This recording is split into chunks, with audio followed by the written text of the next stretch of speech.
Hola chicos, ¿qué tal? Bienvenidos a Perú, la historia. En esta oportunidad desarrollaremos 4 de los diferentes temas que se han planteado sobre el origen de las culturas andinas. ¿Ok?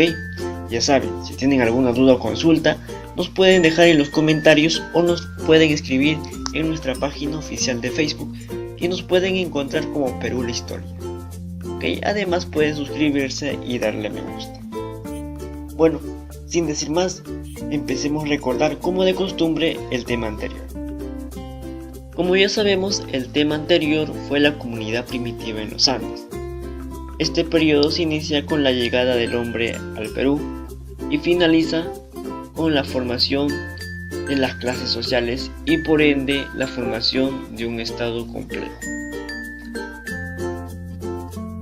Entonces, de manera rápida, repasemos todo ese proceso de desarrollo que hizo posible que el hombre americano, que el hombre peruano forme un estado complejo y organizado. Pero antes pasemos a ubicar en la línea del tiempo las diferentes etapas de la comunidad primitiva en los Andes. Entonces lo haremos de una manera sencilla.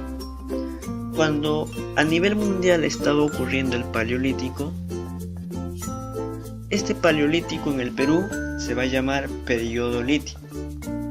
¿Okay?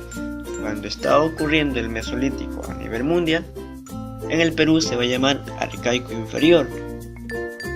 Y por último, cuando estaba ocurriendo el Neolítico, ese Neolítico en el Perú se va a llamar arcaico superior. ¿Okay? Cada etapa, como ya sabemos, tiene sus propias características. Por ejemplo, el periodo lítico, su economía se basaba en la caza, en la recolección y en la pesca. Su sociedad se organizaba en bandas trashumantes. ¿Qué eran estas bandas? Eran un conjunto de hombres que se movilizaban constantemente. ¿Okay? Pasaban la noche en una cueva y al día siguiente seguían moviéndose y así sucesivamente. Esto va a cambiar en el arcaico inferior, ya que su economía se va a basar en la horticultura y en la domesticación, y en la costa va a seguir sobreviviendo la pesca. ¿Okay? Esto va a originar que el hombre ya no se mueva constantemente, sino que se convierta en semisedentario. Aquí también es donde surge el matriarcado. Luego vamos a tener al arcaico superior. Su economía se va a caracterizar por el descubrimiento de la horticultura, el pastoreo, la pesca y el comercio. Su sociedad va a estar organizada por hombres sedentarios. Los hombres ya van a tener un lugar fijo donde vivir. Esto va a ocasionar la formación de los primeros estados. Y para que estos primeros estados puedan formarse, es muy importante el rol que juega el excedente económico.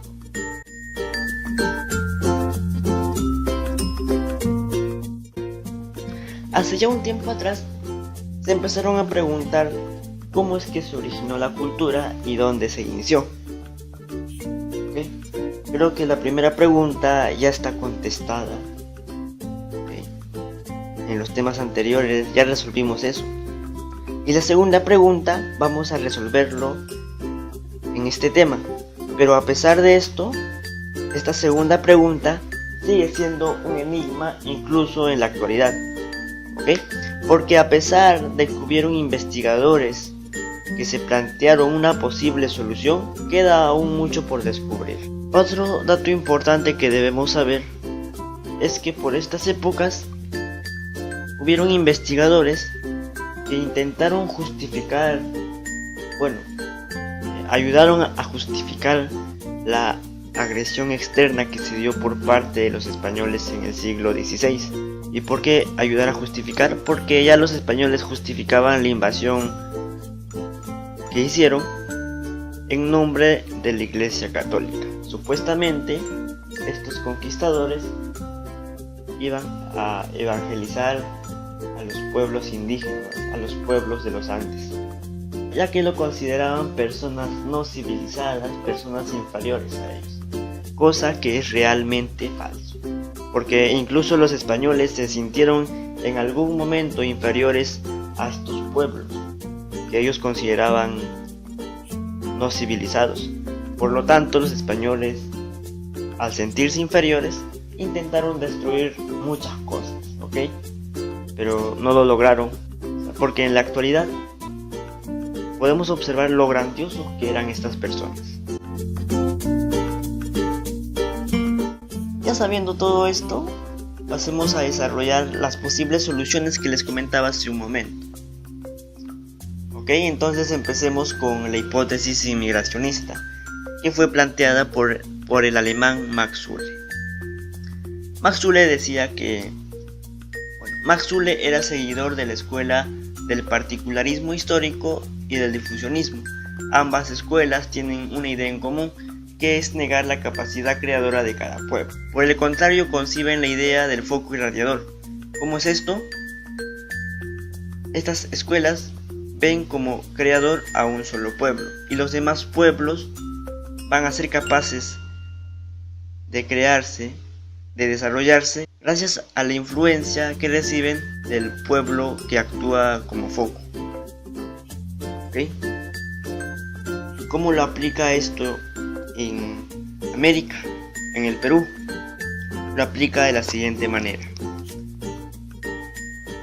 Max Uhle había estudiado las pirámides de Trujillo y de Nazca, que tenían características semejantes y una antigüedad en común.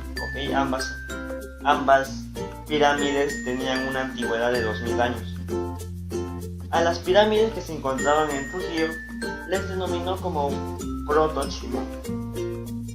¿Okay? Esta pirámide no era nada más y nada menos, no era otra cosa que un resto arqueológico de la cultura mochica. Y a las que se encontraban en Nazca las denominó proto-Nazca, la pirámide proto-Nazca.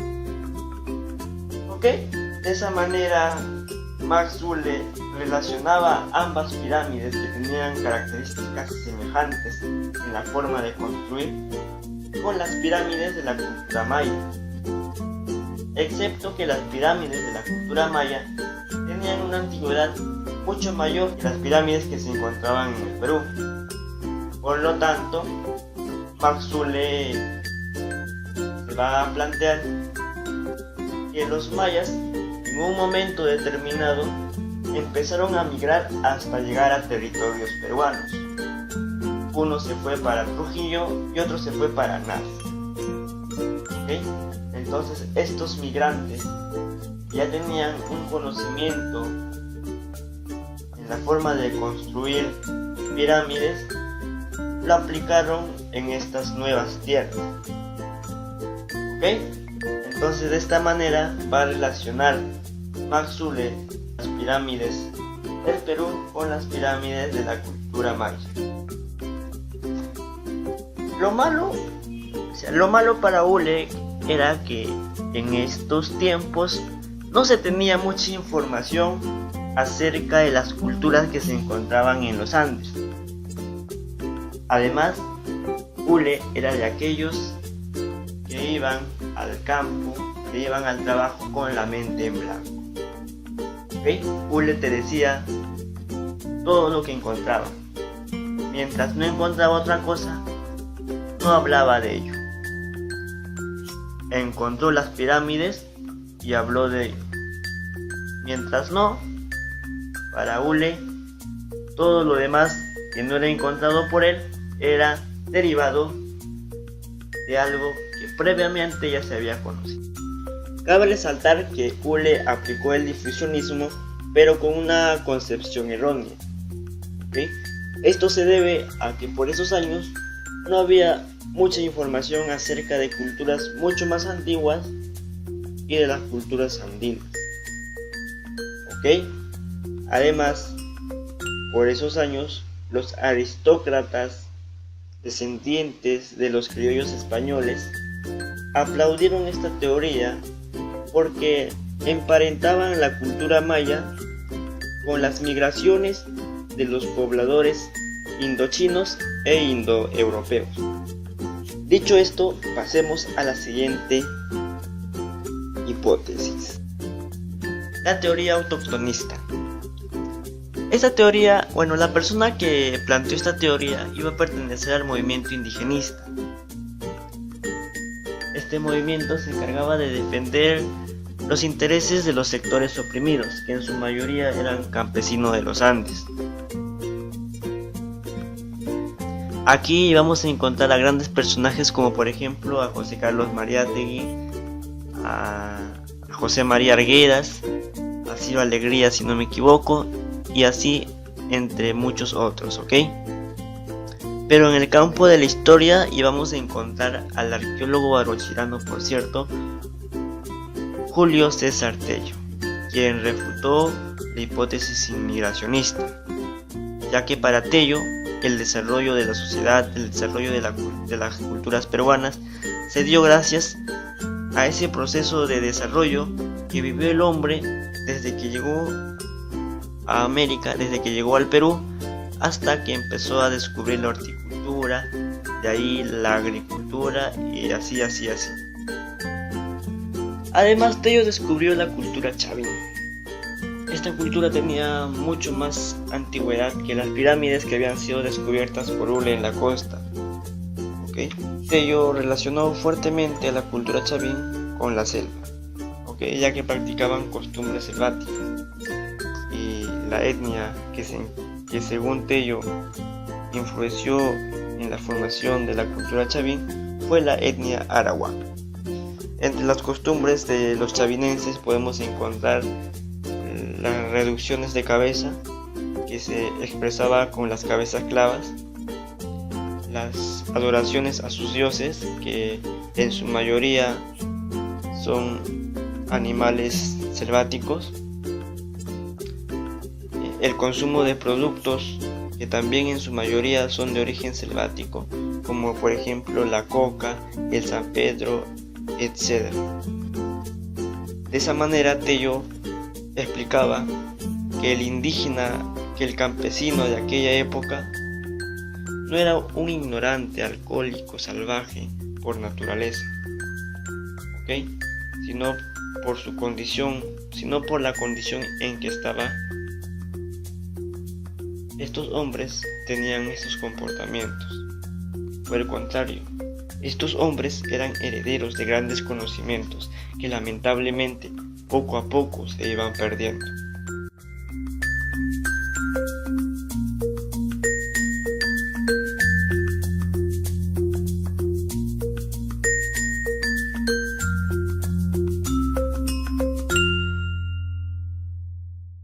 La teoría allochtonista. Antes de desarrollar esta teoría, tenemos que saber primero qué es el allochtonismo. El allochtonismo es una vieja concepción de la historia que postula a la idea de que los factores externos son más importantes en los procesos históricos de una sociedad. Por ejemplo, si hay un factor externo, hay un factor interno. En este caso, por ejemplo, en la teoría inmigracionista de Hule, el factor externo serían las costumbres que traían los migrantes mayas y el factor interno serían las costumbres de los pobladores del antiguo Perú. ¿Y cuál de ellos predominó más para que se pueda desarrollar una sociedad según esta teoría? Según esa teoría del inmigracionismo, el factor externo fue la que predominó más. Entonces, sabiendo esto, vayamos a ahora sí desarrollar la teoría allochtonista. En los años 56, en Ecuador, se descubrió la cultura valvidia por parte del arqueólogo Emilio Estrada. Esta cultura tenía más restos arqueológicos en cerámica, en esculturas, y habían pocas estructuras, Por ello que el arqueólogo Federico Kaufmann recopiló esas informaciones que tenía de las cerámicas, de las esculturas, para que pueda estudiarlas. Entonces, en uno de esos análisis que estaba haciendo, encontró una imagen de una serpiente. Esta serpiente lo comparó con la serpiente de los mayas, que era el dios Quetzalcóatl, y la serpiente de los chavinenses, que era el dios Huiracocha. Y como de los tres, la serpiente de la cultura valvidia tenía mayor antigüedad, Federico Kauffmann llegó a la conclusión de que los pobladores de la cultura valvidia en un momento determinado migraron hacia Centroamérica y hacia Perú. Por ello sostiene que la cultura valvidia fue la cultura matriz que originó ambas culturas, tanto la maya como la cultura chavín.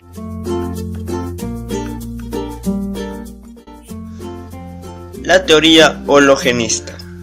El término de hologénesis viene de la palabra holo, que significa complejo, y génesis, origen. Por lo tanto, el origen de la alta cultura andina tiene un origen complejo, en donde participan tanto factores externos como factores internos. Y según Luis Guillermo Lumbreras, el factor interno va a ser el que va a predominar y va a sobresalir más, mientras que el factor externo va a ser un factor secundario. Porque si bien pudieron haber llegado bandas migrantes de otros lugares trayendo sus culturas, sus conocimientos, estos conocimientos iban a sufrir modificaciones e incluso no iban a servir mucho. ¿Por qué? Porque las condiciones geográficas y climáticas eran diferentes de donde ellos venían. Por lo tanto, esas bandas migrantes tuvieron que modificar sus costumbres, tuvieron que crear nuevas formas de vida para que así puedan adaptarse y enfrentar las contradicciones de la naturaleza. Un ejemplo sencillo sería este. Si un hombre de la ciudad que nunca ha ido a los campos de los Andes iría a la sierra, se vería obligado a dejar su estilo de vida, sus costumbres, para que pueda adaptarse al estilo de vida de los pobladores.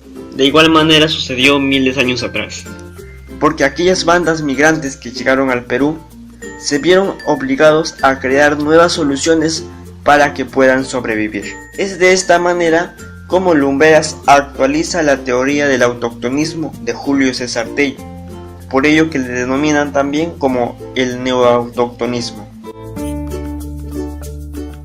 Así que rápidamente pasemos a resolver nuestras preguntas. Se me olvidaba. Hay esta teoría que apoya la teoría del autoctonismo de Tello, salvo con algunas diferencias, ya que según Rafael Larcoil, el origen de la alta cultura andina no se dio en la selva ni en la sierra, sino en la costa. ¿Pero por qué? Porque los pobladores de la costa, a diferencia de los pobladores de la sierra, se movían menos. ¿Y cómo es esto? Los pobladores de la sierra se tenían que mover constantemente porque tenían que cazar a los animales. O sea, los pobladores de la sierra basaban su economía principalmente en la caza. Mientras que los pobladores de la costa se movían menos, ya que basaban su economía principalmente en la pesca, en el marisqueo, y la caza era algo secundario, pero también importante. Por lo tanto, la formación de los primeros asentamientos humanos se dio en la costa, y luego pasaron a la sierra. Esto coincidiría con el descubrimiento de Caral. Caral está en la costa y tiene una antigüedad mayor, pero para el señor Rafael, el origen de las culturas se dio en la cultura Copisniqui. Ahora sí, pasemos a resolver nuestras preguntas. El arqueólogo peruano, que considera que la cultura en el Perú antiguo es el producto de la confluencia de factores internos y externos, pero con el predominio del primero, es...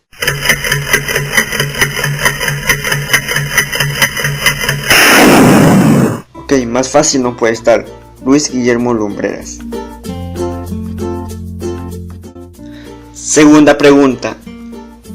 No es una prueba que sostiene Julio César Tello en su teoría autoctonista.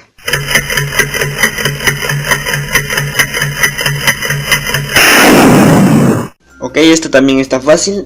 La respuesta sería la C. La cerámica valvidia proveniente de Ecuador. Recuerda que esto lo dice Federico Kauffmann. Y les reitero nuevamente, no vayan a confundir las teorías inmigracionistas y autoctonistas del poblamiento americano con las teorías del origen de la cultura andina. Bueno, eso sería todo y nos vemos en el siguiente video. No se olviden suscribirse y darle me gusta. Si tienen alguna duda o consulta que hacernos, nos pueden dejar en los comentarios o nos pueden escribir en nuestra página oficial de Facebook. Ok, hasta la próxima.